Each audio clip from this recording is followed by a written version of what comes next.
Have you ever looked at a piece of jewelry and thought, that's great and all, but what's with all these letters and numbers? This is outrageous. I demand an audience with the magistrate of jewelry so I can give them a proper debasing. First off, I'm going to have to ask you to back that bullshit up, you completely irrational and fictitious person. Second, those are purity marks and maker's marks. These are stamped on the metal to let you know how pure the metal is and who made it. Because there are about 18 shit zillion different alloys out there, stamping which one you specifically used is kind of important. Unless you're in the US, because for some reason stamping your metal is not required by law here. Because freedom! There are a few systems that you'll encounter in the modern day. The logical one is a number between 1 and 999. That tells you how much pure, or fine, metal is inside that alloy. This is measured, by weight, as parts per thousand. So, from this stamp, we can tell that this watch is made of an alloy containing 950 parts per thousand of platinum. In other words, there is 95% pure platinum in that alloy. Now you might be thinking, wait a minute, parts per thousand? I thought you said the number only goes up to 999. Well, that's because reaching 100% purity with any metal is not realistic. So 99.9% is considered pure by most metrics.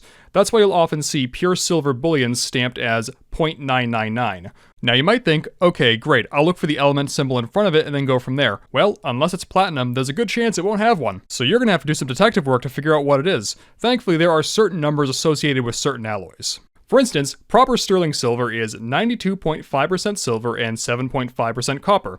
And because sterling silver has established itself as the dominant silver alloy, you can just stamp 0.925 on something and it's assumed to be sterling silver. It's so established that you'll even see it stamped as sterling or just silver, which is somewhat obtuse and annoying.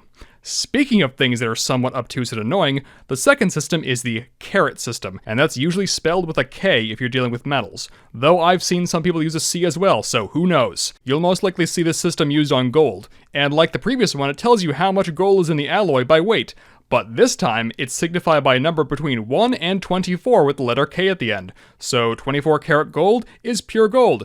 18 karat gold is 75% gold, and 14 karat gold is 58.3% gold. But what's in the rest of the alloy? No idea.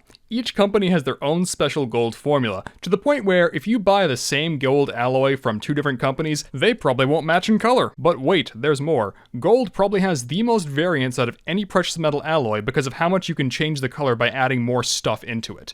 For example, adding nickel and zinc will make white gold, adding silver will make a palish yellow-green color, and adding copper turns it into a nightmare alloy called rose gold. Will the carat stamp tell you which one it is? Of course not. This is especially fun if it's plated, because guess what? The stamp doesn't tell you that either. It just tells you how much pure gold is inside the alloy under that plating. Stay tuned for part 2 where I yell about all the other marks.